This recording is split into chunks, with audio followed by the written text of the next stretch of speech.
Congressman Raja Krishnamurthy of Illinois. He's the top Democrat on the House Committee on Competition between the United States and China's Communist Party, and he's also on the Oversight and, very importantly, the Intelligence Committee.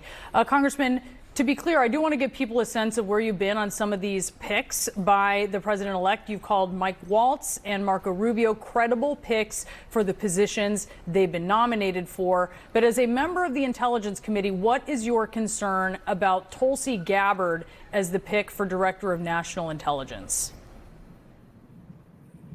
Well, I think that the issue is this, which is that to the extent that there's information of a negative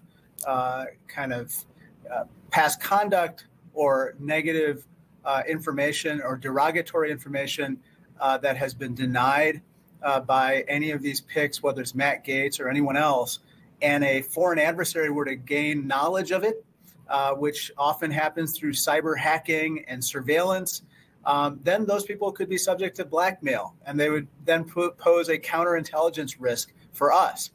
And given that they have access to the crown jewels in terms of exquisite information that our intelligence community gathers, that would be something that our foreign adversaries would very much want to get. And we would never want someone who could potentially be compromised in the positions for which these folks are being nominated. Okay. Do you think Tulsi Gabbard is a candidate to be compromised by a foreign country? I don't know, but I think that we're going to learn a lot during the confirmation hearings. She's going to be asked some very tough questions. Matt Gaetz, on the other hand, I absolutely think that there's a lot of derogatory information out there with regard to potential crimes that he's committed, whether it's on the sex trafficking front or the use of illicit narcotics and so forth. And I think that, we have to think twice and three times about whether someone like that should ever be nominated, let alone confirmed to the position as the top law enforcement official in our country. Well, I do want to ask you more about Gabbard, but just on the Gaetz point, do you think that the Ethics Committee report, he did resign, do you think the report on allegations of sexual misconduct and drug use will come out? I think somehow it will. I think that this will be something that the senators who are confirming him will demand and somehow receive. If for some reason they don't get it, then they're going to assume the adverse inference that the allegations are true with regard to these issues, in which case he should not be confirmed. I don't think that he should have been nominated, but certainly he should not be confirmed. And I know of many Republicans who feel the exact same way I do. Okay, so I just asked you if you thought Tulsi Gabbard was at risk of being compromised by a foreign country. You said you don't know. In 2019, as Gabbard was running for the Democratic nomination, Hillary Clinton notably went so far as to say that the Russians were grooming her. I want to play what she said. I'm not making any predictions, but I think they've got their eye on somebody who's currently in the Democratic primary and are grooming her to be the third-party candidate. She's a favorite of the Russians. They have a bunch of sites and bots and other ways of supporting her so far. And that's assuming Jill Stein will give it up, which she might not, because she's also a Russian asset. Yeah. All right, so Clinton's spokesperson later confirmed she was talking about Gabbard there. It's a serious charge. She's not the only one who's made it. We had Tammy Duckworth on yesterday. She said that Gabbard was somebody who'd been compromised. Why are we hearing this from Democrats? Well, I'd like to look at the information a little more. I think there are various charges, but on the other hand, I also think that there's a chance to respond, and I haven't heard her responses.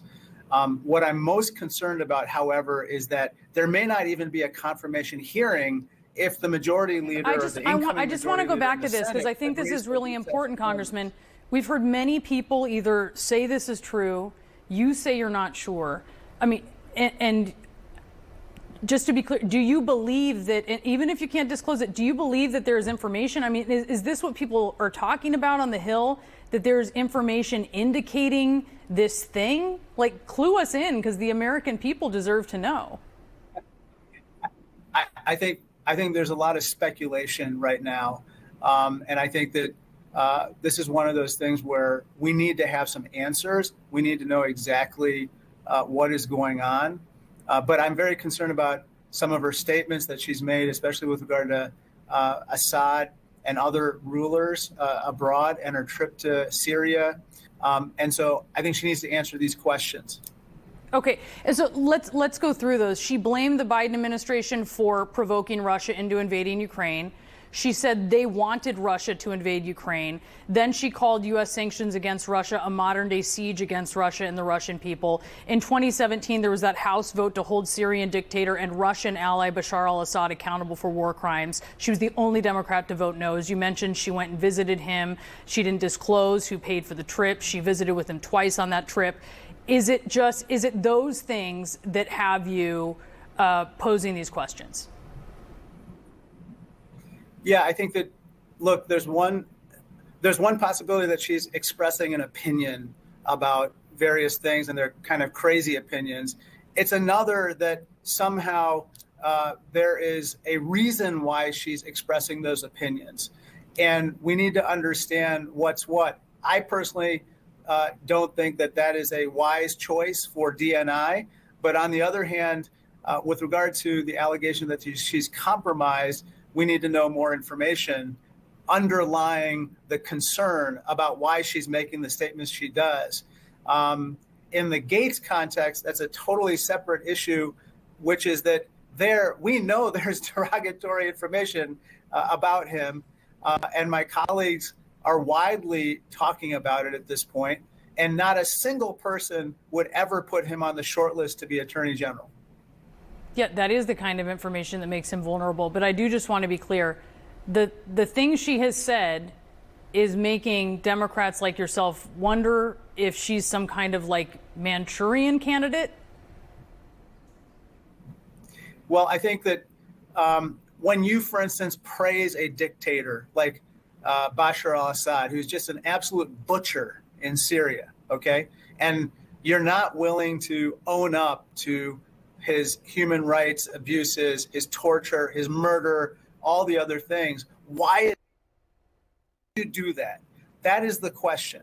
And some people, as you know, say that, the reason why she's doing that is potentially because there was some financial arrangement. I don't know. But these are the types of questions that need to be answered before, someone like that is put in such a, well, in my opinion, before they're even nominated. But now that she's nominated, going through the confirmation process. Yeah, it's an incredibly important position. These are incredibly important questions. Congressman, thanks for being with us. Thank you so much.